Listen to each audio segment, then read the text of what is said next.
ನಮಸ್ಕಾರ ಎಲ್ಲರಿಗೂ ಕಾವ್ಯಾಸ್ ಅಡುಗೆ ಮನೆಗೆ ಸ್ವಾಗತ.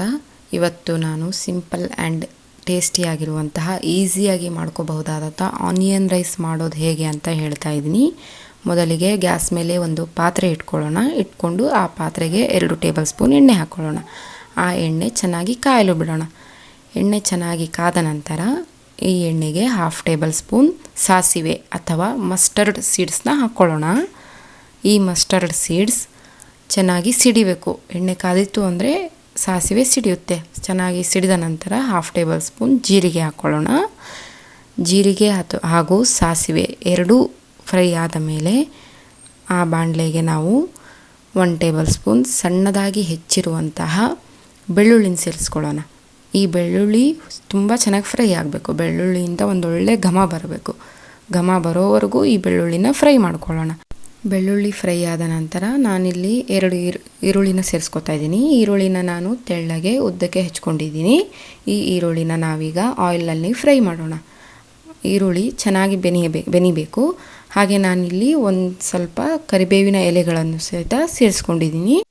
ಈಗ ನಾನು ರುಚಿಗೆ ತಕ್ಕಷ್ಟು ಉಪ್ಪನ್ನು ಸೇರಿಸ್ಕೊತಾ ಇದ್ದೀನಿ. ಉಪ್ಪು ಆನಿಯನ್ ಜಲ್ದಿ ಬೆನೆಯೋಕೆ ಹೆಲ್ಪ್ ಮಾಡುತ್ತಾ.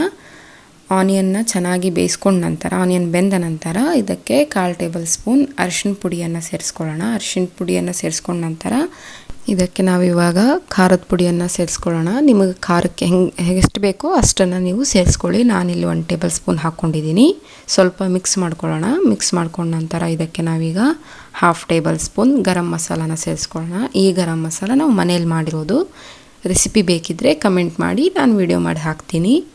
ಇವಾಗ ಇದನ್ನು ಸ್ವಲ್ಪ ಎಣ್ಣೆಲಿ ಬೇಯಿಸ್ಕೊಳ್ಳೋಣ. ಭಾಳ ಹೊತ್ತೇನು ಬೇಡ, ಸ್ವಲ್ಪ ಬೇಯಿಸ್ಕೊಂಡ್ರೂ ಸಾಕು.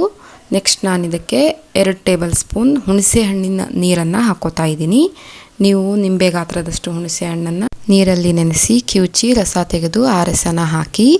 ಇವಾಗ ನಾನಿಲ್ಲಿ ಫ್ಲೇಮ್ನ ಲೋ ಮಾಡಿಕೊಂಡು ಮೊದಲೇ ಮಾಡಿಕೊಂಡಿರುವಂತಹ ವೈಟ್ ರೈಸ್ನ ಆ ಮಸಾಲೆಗೆ ಹಾಕೋತಾ ಇದ್ದೀನಿ.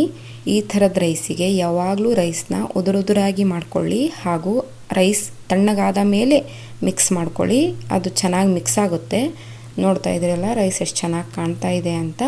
ಕೊನೆಯದಾಗಿ ಇದಕ್ಕೆ ಸ್ವಲ್ಪ ಸಣ್ಣದಾಗಿ ಹೆಚ್ಚಿಕೊಂಡಿರುವಂತಹ ಕೊತ್ತಂಬರಿ ಸೊಪ್ಪನ್ನು ಹಾಕಿ ಗ್ಯಾಸ್ನ ಆಫ್ ಮಾಡಿದರೆ ಆನಿಯನ್ ರೈಸ್ ರೆಡಿ. ರೆಸಿಪಿ ಇಷ್ಟ ಆದರೆ ಲೈಕ್ ಮಾಡಿ, ಶೇರ್ ಮಾಡಿ ಹಾಗೂ ಕಮೆಂಟ್ ಮಾಡಿ. ಸಬ್ಸ್ಕ್ರೈಬ್ ಮಾಡೋದನ್ನ ಮರಿಬೇಡಿ. Bye bye. Thank you for watching.